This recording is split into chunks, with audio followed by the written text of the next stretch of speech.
Hey, Raymond here from the Beginner Photography Podcast, and I once ran a 10-minute mile. Once. Okay, let's get into today's interview. Welcome to the Beginner Photography Podcast with Raymond Hatfield, the podcast dedicated to interviewing world-class photographers to ask them the questions you want answered. Whether you want to be the world's best wedding photographer, family photographer, pet photographer, or you just want to take better photos of your kids growing up, we will get you to start taking better photos today. Here with you as always, husband, father, home brewer, LA Dodgers fan, and award-winning Indianapolis wedding photographer, Raymond Hatfield. Thank you so much for joining me today on the Beginner Photography Podcast. We got a great episode coming your way today, but first I wanted to take a moment to thank everybody who has been leaving reviews for the podcast on iTunes or wherever you listen to your podcast. Except for Google Play Music. Google Play doesn't allow you to leave reviews and ratings, which is, I don't understand it. Google is such a proponent of reviews, and yet they don't allow reviews for podcasts, which is strange. But anyway, it doesn't matter. This is, like I said, a great interview. I want to talk about a recent review that we just got on iTunes. Again, this is going to be a long one. So hold on to your butts. It is from Carrie, and Carrie is also one of the members of the Beginner Photography Podcast Facebook group. She's in the community. She's going hard at it, and it's been great to see her photography progress. So here is her review that she left in iTunes. She said, "Many thanks for your hard work in providing such an excellent, enjoyable, and educational podcast. As a homeschool mom of 5 kids and an aspiring photographer, I only have time to listen to a handful of podcasts. The Beginner Photography Podcast is one that I look forward to each week." Oh, that is so great to hear. I love that. "I appreciate the refreshing variety of professional photographers interviewed with my relatable conversation style. And I'm thankful that you are committed to asking questions that we, beginner photographers, have as you interview your esteemed guests. Your podcast feels like I'm listening in on a conversation between 2 professional photographers who simply love the art of photography and want to share insight into the gift of their craft so that we, the beginners and established photographers alike, can learn and be inspired to keep pursuing our photography dreams." Thank you, Carrie. Oh, man. I know that we chat a lot in the group, but that really does mean a lot to me. It's nice to just kind of hear that all laid out. As you said, I always try to ask questions that I feel like beginners would want to know, but sometimes it's hard. You know, for a while, I kind of went into this rut because I felt like I was always asking the same questions that was purely focused on the beginner and that I wasn't learning anything from my interviews, and therefore it kind of felt like this was kind of all for nothing. It was like I'm doing all this work, but I'm not learning anything. I'm not enjoying this.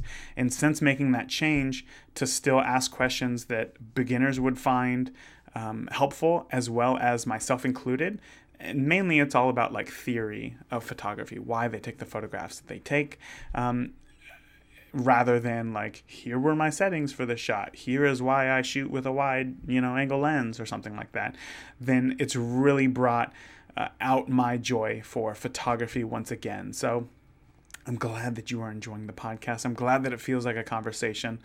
Sometimes I struggle with that as well, as I've heard in the Facebook group. But again, Carrie, I truly appreciate all your kind words.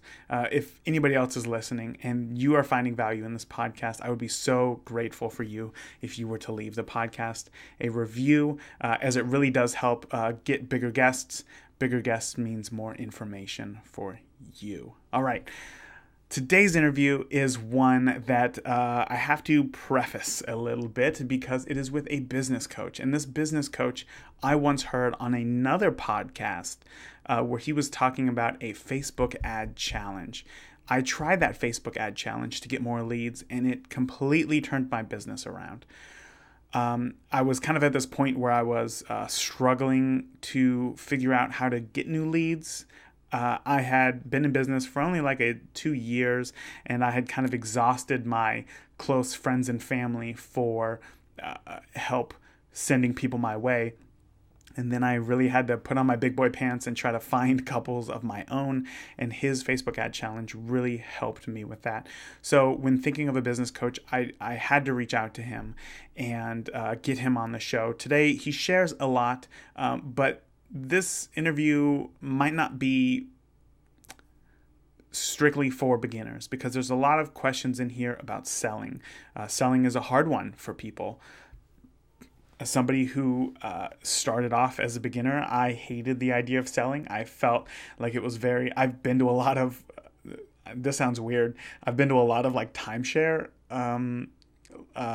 like presentations, and there's such a hard sell that I kind of grew to hate the idea of it. And being a photographer, I didn't want to let my couples have the same negative feelings towards myself. So I've kind of structured my business around trying to not sell, which sounds very strange. So there was a lot of questions today about kind of getting over that mindset, things that we can change in our own business, and hopefully you can find a lot of great information yourself and that it's not too heavy-handed, I suppose. But before we get into the interview, I first talk about Bernie's book. Hold on. I had my bookmark in there. Success Secrets of a Professional Photographer. Turn around your photography business and create a better life. This book is truly a wonderful book. There are so many resources out there today that help with one aspect of your business, right? Like just Facebook ads or just culling or just generating leads that the rest of running and owning a business kind of goes neglected. The importance of having systems. There's no one clear defined path in photography, and Bernie's book has it. He has been in business for over 40 years. This book is incredible. I truly love this book. I read it once a year just to make sure that I'm kind of staying on top of where I need to be. And I want one of you to have it. So if you want a copy of this book, I want you to, you know what? I'm going to give away 2 copies of this book. First, I'm going to give a copy of this book away to somebody who has signed up for the photography course on the Beginner Photography Podcast website, 14 Days to Better Photos, Photography Basics for Beginners. So if you want to win the book, all you got to do is sign up. Head over to beginnerphotographypodcast.com, scroll to the bottom of the page, and you will see a sign-up form right there. And I will pick somebody and announce them on next week's podcast. And then the other way to win, and by the way, if you are already a part of the newsletter / if you've already signed up for the 14-day free photography course, then guess what? You're already entered to win. But if you want another chance to win, I'm going to give away a copy of this book to somebody in the Beginner Photography Podcast Facebook group. So if you want to join, I will have more information in there this week. Maybe a little creative challenge to see who is still alive in the group and going strong at it, who's serious about it. So if you want, join the Beginner Photography Podcast Facebook group. Head over to Facebook, search for the Beginner Photography Podcast, and you'll see a link to the group in there. And if not, just shoot me an email at beginnerphotographypodcast@gmail.com. Say that you want to join the group, and I will send you a link right away. And that's it. So I truly do believe in the power of this book. It's a great book. So much great information. We're going to go ahead and get on into today's interview with Bernie Griffiths right now. Today's guest's intro comes straight from the back of his book. Coming from a working-class family in England, Bernie Griffiths has owned a wedding and portrait business for over 40 years. While still photographing weddings and portraits, his passion is now teaching and consulting with photographers to help them fast-track their business. Today, I am truly excited to chat with Bernie Griffiths. Bernie, hi, Raymond. How are you? Oh, I am great. I'm great now that I'm finally able to have this face-to-face with you. I really want to thank you so much for coming on the podcast today. Yeah, pleasure. So, your book, like I just mentioned there, Success Secrets of a professional photographer. I got my copy right here. Bought this on Amazon. I give this thing away. You got your copy. I give this thing away all the time because Fantastic. with the internet, there's so much kind of information all over the place. It's hard, to find somebody who is proven in their photography business like you are. And this book is packed full of great. It's almost like a roadmap. There's like a great plan laid out in this book, and I truly enjoy it. So having you in front of me right now is a true honor. I really want to talk about your start in photography, which is also in the book right here. But to keep it brief, can you kind of let the listener how you got your start? Yeah, well, basically, I was a very young, passionate photographer for no particular reason. At a very early age of 12, 13 years old, I had a sort of box camera, the old Brownie box camera that shot 120 film, and I used to process the film myself, and I got myself an enlarger, and in my parents' bedroom, used to develop the films and then do some prints from it. And so that's really how I started. Most photographers today, I find, come from other industries or have other professionals. I'm one of the very few that have done nothing else. Mm-hmm. It was like I was sort of born to do this photography thing, As, it could be with musicians or doctors or whatever. It was like a calling for me. So of course, there wasn't anything else, no other direction I was ever going to go. So that's the way it started, and it just sort of evolved from there. So, just doing photography all the way. So at what point, I know you purchased your first photography studio for $500. That's right?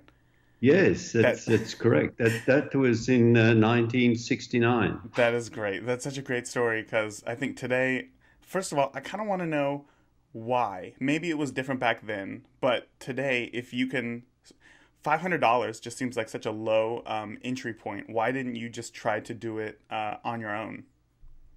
Yeah, well, basically, my background is I was originally born in England. I still have a little bit of an accent there. It still hangs around. It won't go away after all these years. But one of my early jobs, the first jobs I did, I was a press photographer at 15. I left school as soon as I could, press photographer. And that didn't last very long. That lasted a month, and the newspaper folded, so to speak. And then I went into processing. So I processed film and prints in various darkrooms. And I can remember just one day I was sick, lying in bed, and I set a goal. I don't know where it came from, but I just wrote down, I want to be a successful photographer and travel the world. That came out of nowhere.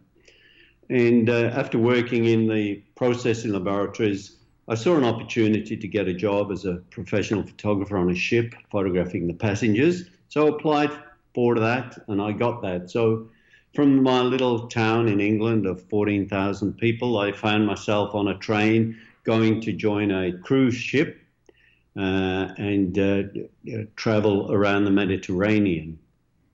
So that was my first cruise. It was 2 weeks. Then on the way back, I was told that I was needed to go on a world cruise. So there we are in Southampton in England. A week later, getting on this P&O Line's ship, the Canberra, which was the flagship, 48,000 tons with 3,000 passengers and 1,000 crew. And I'm one of 4 photographers, and I'm the chief photographer. I've got 3 photographers under me. Our darkroom was on D deck, funnily enough. I had a cabin of my own, and I looked after the first-class passengers. I had another 3 photographers that looked after the tourist passengers. So I sort of spent 2.5 years on the ship traveling the world. We came, to America. I saw LA, San Francisco, and we went to Japan, Hong Kong, Hawaii, Vancouver, lots of places, Panama Canal, via South Africa, going to Cape Town. So at 23 years old, I was pretty excited doing this. And I was a photographer. I took photographs of the passengers, the captain's cocktail party, any other events. when we arrived in a port, we'd just get off and do a day tour with the passengers and take photographs there, and the Acropolis in Greece and all of these places that you sort of read about. So I had a great experience. But when I saw Australia, one of the trips was Australia, and when I saw it, I just thought, I like this place. So as the ship was sitting there under Sydney Harbour Bridge, and I was sitting high above a lookout called Macquarie's Chair, I looked down on the ship and I decided that I was going to leave the ship and then emigrate to Australia. So that's what I did. As soon as I got off, I filled all the forms and got to emigrate to Australia. And when I came here, I worked in labs. And then I decided I wanted my own studio. And within 6 months, was up for sale. And there I was. And I was a studio owner, struggling to make money. The rent was always behind. I got no furniture. I slept on the floor upstairs. But, gee, that was exciting. Man. It was fantastic. That's such a great story, and it's so hard for me, I guess, to try to put myself in that mindset of thinking, hey, look at me, I'm traveling the world, like taking all these great photographs, and I'm just going to get off here and try to do something myself. And then I wonder if you could have known that 6 months after leaving that ship, you would have been sleeping on the floor of the top of your studio with no money. Would you still have made the same decision? Oh, you have to serve some sort of apprenticeship, and right. Life sometimes forces an apprenticeship on you, or you can make the decision to have an apprenticeship. And I'm that type of person that, I look for opportunity, I look for adventure, and I don't sit still. I still travel all the time, and it's just been like that throughout my photographic career as well. So that's great. The studio, I learned one thing. The great thing about the studio, with having to run to pay the rent, I learned one thing. I needed to learn about marketing, because marketing's the key, right, to getting customers. So I knew if I didn't get customers in the door, that I'd be a financial failure. Of course. And a mess. So I learned that gave me that life experience that kind of makes sense. I think I don't mean to cut you off there. I think with a lot of photographers, when they first get into photography, they get into it because it's fun and creative. Yet the second that they decide to start that business, which you found out the second that you bought this studio, it can become very stressful. And yes. Is that stress coming from not knowing how to market, or what is that? The stress comes from mainly a lot of things, not knowing what you're supposed to be doing. You're short of money, and you don't know what direction your life's going, a lot of things. But for me, being an adventurer and seeking adventure, then that's the only way you do it. You have to step into the unknown and get out of your comfort zone and just go do it. Right. And I've got a simple philosophy, right? That life is not a dress rehearsal. We can't just practice to come back again. Right. It's showtime. Do it better. We got one go at it, so let's give it a go. Yeah. And give it our best shot. So that's just my philosophy. That makes sense. So how did you, talking about marketing there, without Google, I'm trying to imagine the world without the internet, and it's impossible for me to even fathom, but how did you learn marketing on your own, I suppose? Yeah, you learn it very quickly. One of the simplest things we did was to run a competition box, and it was in a Wendy's hamburger joint in a local town. So we put win a family portrait, enter here, with a family portrait in a frame, 20 by 16-inch canvas there, and people put their entries in. And that's lead generation. We were gathering leads, right? Because there'd be one winner, and then there'd be a lot of consolation prize winner. So where the winner would win the 20 by 16 canvas frame print, then everybody else that entered would win a complimentary photography session and a smaller 5 by 4 inch print. Right. Gotcha. Do you remember where you got that idea from? It was just something that was going around that photographers were doing. Okay, I gotcha. I guess if I were to see something that a lot of photographers do today, that would probably make sense to me. Whereas just thinking of that right now, that whole idea, it probably never would have came into my mind. So I don't know if maybe you're just much more business minded than I am, Yeah. or if it was just a different time. But I think that's a great idea. And would something like that still work today? Maybe not in a Wendy's, Sure but does. yeah. It actually does work today, and some of my clients are doing it. Right. Wow. So The exciting thing, Raymond, for me was when we did this, we got, I remember it was just over 900 entries in the week. oh my Right. goodness. Wow. If I got Yeah. 900 emails in a week, I would go bananas. That is insane. But this is not like emails. Right, This of is course. 900 handwritten entries Yeah. that we had to then handwrite envelopes and put a stamp on with their consolation prize notification in. Uh-huh. So that's you love doing that. You're at home at night and you're just writing envelopes, putting stamps on, right? And my wife would be helping me, so we'd be doing all this. So that was our starting point. But from that promotion, that one promotion, we would get 2 or 3 or 4 months of work, because that's as great. the business built, Yeah. I was doing 40 sessions a week. Wow. Okay. So week. obviously So very, busy, right? yeah, very high volume. That is that is a great story. So I want to talk a little bit about selling then, because obviously if you can get the lead, you get the shoot, now it's time to sell. And selling is definitely a 4-letter word when it comes to beginners. But in your book, you say that it's not a bad thing, right? You're not going to trick people into buying something that they don't want to buy. But I think I want to know where the line is, because I don't care how good of an experience you give the couple, but somewhere between selling them print rights and a coffee mug with their face on it, there's got to be a line in there somewhere of selling them something that they don't want. And how do you find that line? Did you say there's something there that you're selling them that they don't want? There's got to be Did a I hear line that right? of offering something that they don't want, or okay, let me go back. Why would you offer them something they don't want? Okay. Fair question. Okay. So obviously selling is finding what people want and then helping them get it. But oftentimes clients are unaware of what's available or what it is that they want, and I'm sure that Right. 9 times out of 10, if you ask them, they're just going to say that they want digitals. So how do we push back on that? Yeah, you were nearly right there in the definition of selling, because my definition of selling is finding out what a customer wants and being able to give it to them at a price that they're willing to pay. Of course, yes.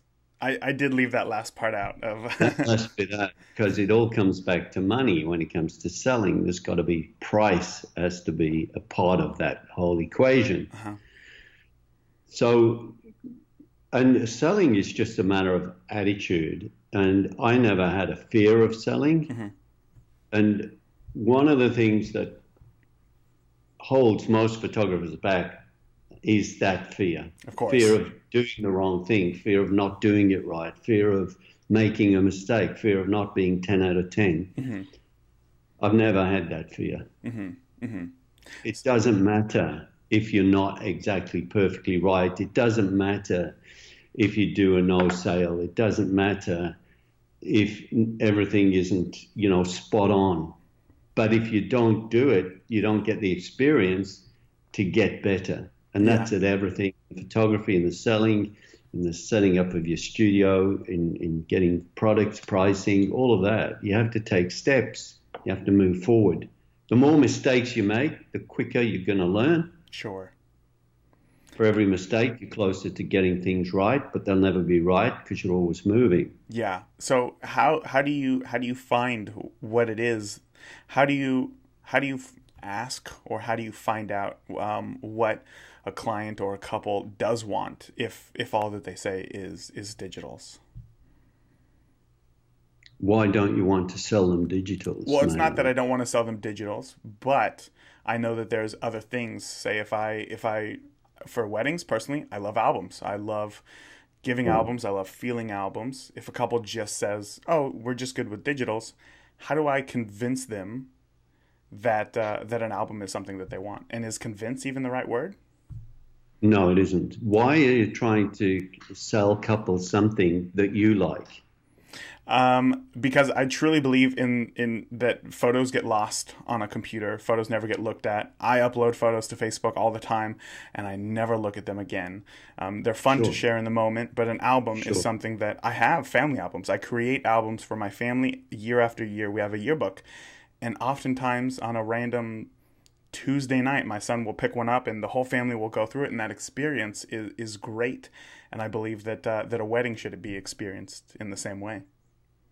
Right. Well, the best thing you can do is start to separate yourself a little bit Hmm. from what you want Hmm. and finding out what the customer wants, Okay.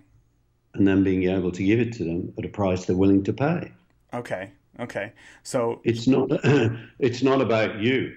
of course, It's about them, right? of course, of course. So, does that mean that we should have a list of things to sell a mile long? Should we offer them everything under the sun?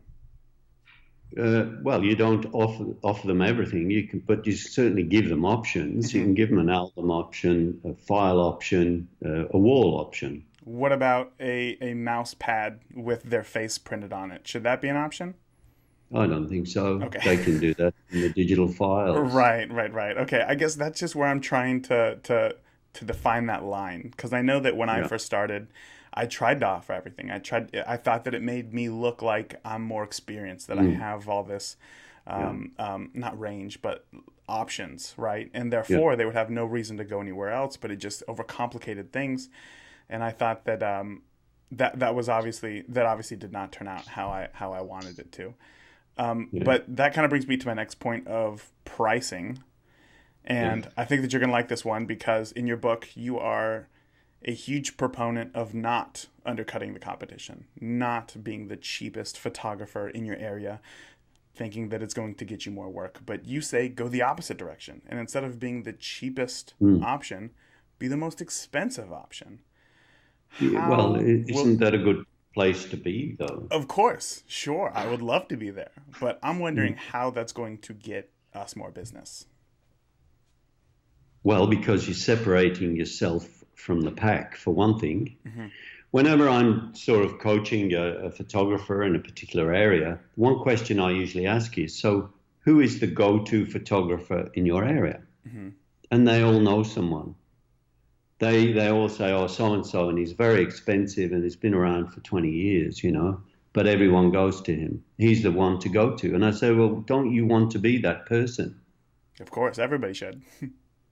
And so that was always my intent. In my own case, when I had my studio, I found out who was the go-to photographer, who was in a town about a 15-minute drive. Hmm. And my goal was to, as I say, just take over his business or me leapfrog him. And Yeah. so I was the go-to photographer, and that was my goal. And I'm very competitive like that. I'm a leader. I'm not a follower. Hmm. So I don't want to be, I always give this example. If there's a brass band going down the street and there's a lot of people watching, where would I be? Hmm. And where would you be? Right. You'd be right there in the front with that baton leading everybody, huh? You're exactly right. Uh-huh. That's where I see myself. Right. I'm the leader. So when you start a business as a photographer, if you decide you want to start to make some money, why would you not want to be the best? Why would you not want to elevate yourself in every way to being the photographer in your area? And then once you've dominated your area, then you can go to your country, then you can do the world. Hmm. Sure. Because the world's a lot closer now. So it's not about if you keep your mind in your area where you are, you probably won't succeed for very long. You've got to expand it. I think that makes sense because I guess when I asked the question, I wasn't assuming anything, but I think the way that I phrased it kind of made it feel like I don't want to be the cheapest today. How can I be the most expensive tomorrow? And not, but the answer that you gave is a journey. It's a journey. It's not going to be. It takes a little tomorrow. time. Right. It's not a switch, right? Of course. Yeah.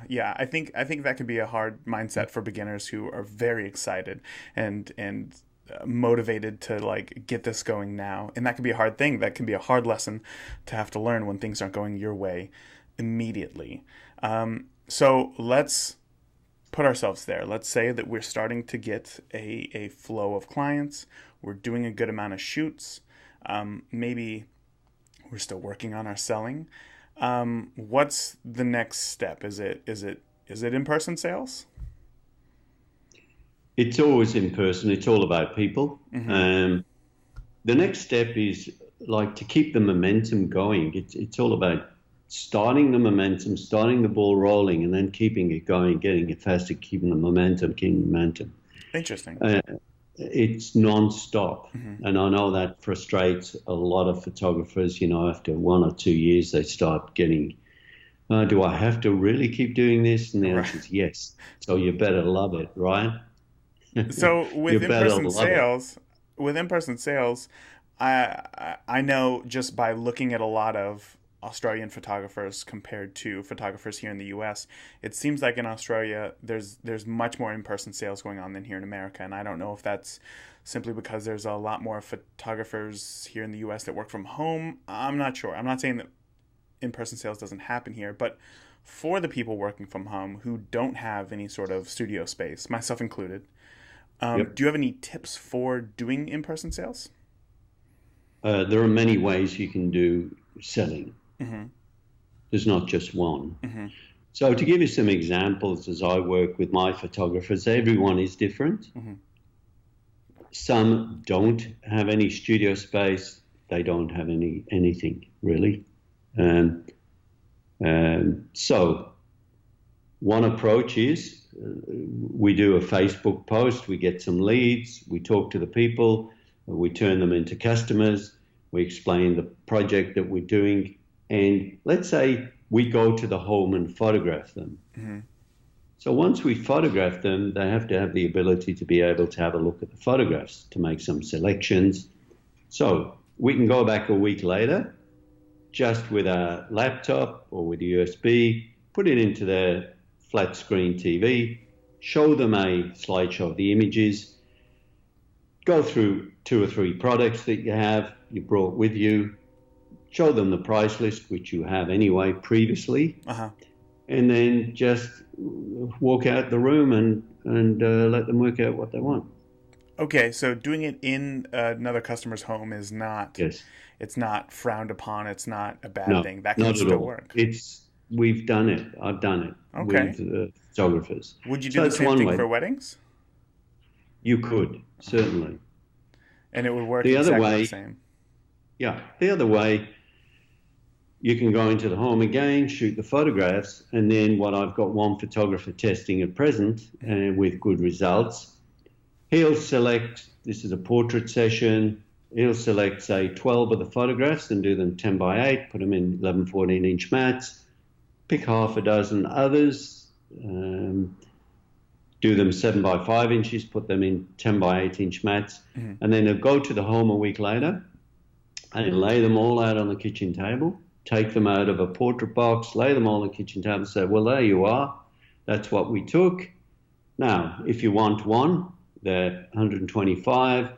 There's collections. You can get 2 of these and 3 of these for $3.95, or you can get 6 of those, 7 of those. If you take the whole lot, as you see in the table, I'll also include the box that I've just taken them out of and a couple of these frames, and that's $9.50. So have a little look. I'm just going to my car. I just got to make a couple of phone calls, and then I'll come back and see what you've decided. Right. Okay. Yeah. So that's not very high pressure with you right there, staring down or breathing down their neck, rather. It's letting them make the decisions. That's called Bernie's soft sell strategy, which after doing, you can imagine if you're doing 40 sessions a week, somewhere along the way you've got to do 40 sales. So it wasn't long before I hired someone to do my selling. Sure, yeah, I can imagine.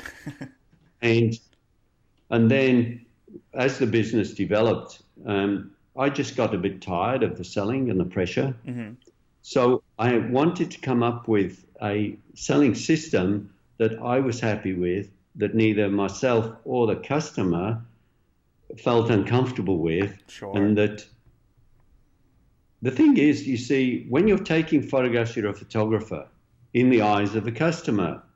As soon as you're presenting photographs, you become a salesperson. Yes. Their mentality changes, as does yours. They have this fear that you're going to sell them something they don't want or whatever. So I had to flip that. So I went negative. And what I found with my testing is they went positive. So when I didn't try and sell them anything, they bought. Interesting. There was nothing to reject because I wasn't trying to sell them anything. I made it a retail selling system that I called it. In other words, now I've got a product, right? This is the product. Those are the photos. This is the cost. What do you want to do? Uh-huh. So when you're saying when you're not trying to sell them anything, you mean that there's no hard push. You simply lay out the products and then just let them decide from there. They decide from there. I see. I like that idea a lot. I like so that. It's still in person. So that's two different ways you can do it. The other way, of course, is yes, if you've got a studio or a space or you want your lounge room, you can invite them back after the shoot and sit them down and do the same process, the in-person sales process. Would you still print out the photos at that point? It depends what system you want to use. Right. Personally, it would be better to put them on the TV and have some products there because if it's in your home, you can have some products on the wall. Mm-hmm. I've got a client that does that. She hasn't got a studio, but she has got a beautiful home. Mm-hmm. She doesn't want much intrusion in her home because she's got a couple of young kids. Yeah. So she does make a time for people to come back and she shows them on the big screen and she's got product on the wall and they can make some decisions there and then. Yeah. When you get in sales, though, you will get objections that you have to learn to handle. Mm-hmm. If you use Bernie's soft selling strategy approach, you'll get less objections. And all you have to know is how to handle 3 or 4 objections, and then that's it. What are the most common objections? Can I think about it? Uh-huh. And how do you get over that? You just tell them no? No, well, there are times you can tell a customer no, and there are times you can't. And that's not one of those times, huh? No, the response generally to that would be if they say, "Oh, we need to think about it." You can say, "What do you need to think about? Mm-hmm. What will change between now and thinking about it? Mm-hmm. Mm-hmm. Is it the money?" Okay, yeah, that makes sense. And then just trying to offer a solution based off their hesitation. Okay. So then they might say, yeah, look, it's the money. It's more than we wanted to pay. Mm-hmm, mm-hmm. We just can't afford that at present.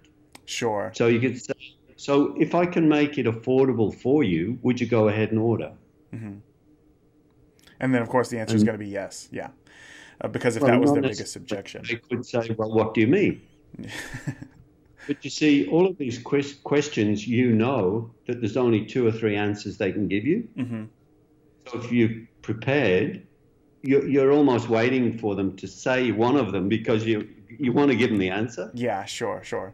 So with the objection of it's more than we were expecting to pay, is there any way to mitigate that by giving them your price list before a session or you should always do that anyway. I'm sorry, what was that? You should always do that anyway. Always do that. Okay, so interesting. So that objection is kind of not as valid, I suppose, if they knew how much that they were looking forward to or how much they were looking into spending. But generally they don't, if they love the photographs, they don't know they're going to spend a lot more. They might go, whoa, we thought we were going to spend 300 and now it looks like what we want is going to cost 600. Sure. Okay. I gotcha. Okay. Cool. So even though they've got the price list before, they may have predetermined a figure, but then they're going over the figure. So it's the same situation. Sure. That makes sense. Okay. Is this something that can be done like in a coffee shop? It can be done anywhere. I've done it myself in a bridal boutique with all wedding dresses around me. I've done it in a pub foyer. I've done it in a motel room. I've done all this selling in various places. Okay. I've got one client that actually does it in park benches. Oh, cool. He'll do an outdoor shoot in this particular forest in Western Australia in Margaret River country, which is wine country. He'll do the shoot. He'll load them up, put them on his laptop, show them a slideshow, go through some basic pricing structure and say, what do you want to do? And amazingly, he does very good sales. He charges $2,500 for all the files. A lot of the time, he'll sell all the files. And there and then, on the park bench, he'll just put in a USB and just download them there, and they'll give him his credit card, and they'll drive away, and he'll drive away and have a beer and celebrate. Wow. For just an hour or two's worth of work, that is, yes. Or shooting right there. That's great. Not having to bring them back, spend more time trying to sell, potentially lose that momentum like you were talking about. That sounds like a great system. You can get as much work as you want. And once you learn to handle all that work, refine your systems, your processes, get more confidence, then you can start to get more selective. And you can do that by upping your prices quite a lot. Okay. And you do less work and make more money. That's our dream, isn't it? I mean, you would love to do one wedding a month for $20,000. Oh, man, would I. Would I ever. But you see, the thing there, Raymond, is what you don't know, that I know, is that there are photographers out there who've done $40,000, $50,000 album sales. Of course. Oh my gosh, that's impressive. And that was 10 years ago. And that because I know the guy. I opened the studio in San Francisco. Mm-hmm. That's very impressive. So it's not. So it's all possible. So yes. Don't think in small numbers. There's some big numbers to be had out there. Yeah. So why shouldn't it be you? Why shouldn't it? That's why I'm here interviewing you right now, Bernie. That's exactly what I'm doing right now. There's no reason. Yeah. You could be the guy. You could be the go-to guy. Yeah. Why? There's no reason. There's nothing stopping you, really. I love Except you'll make excuses like, I haven't got time. Yeah, see, that's the thing with me is that I don't make excuses like that. I don't say that I don't have enough time. I definitely say that I choose to spend my time in other areas, rather than saying that I don't have enough time, because I'm lucky enough to be able to work from home. We got the 2 kids, so I have a lot of flexibility. But I guess a lot of my questions today were phrased through the eyes of the listener. I know a lot of them still work a full-time job, and still trying to make photography potentially a living. So, Bernie, I do want to thank you so much for coming on and sharing everything that you did. I know that I've taken way too much of your time, and now it's getting very late over there in Australia. Can you let the listener know where they can find out more about you online, or potentially even working with you? Yeah, pretty easy. Just go to my website, which is www.berniegriffiths.com. Perfect. Well, Bernie, again, thank you so much for your time. I truly appreciate it, and I hope that our paths will cross once again in the future. Yeah, thanks, Raymond. Of course.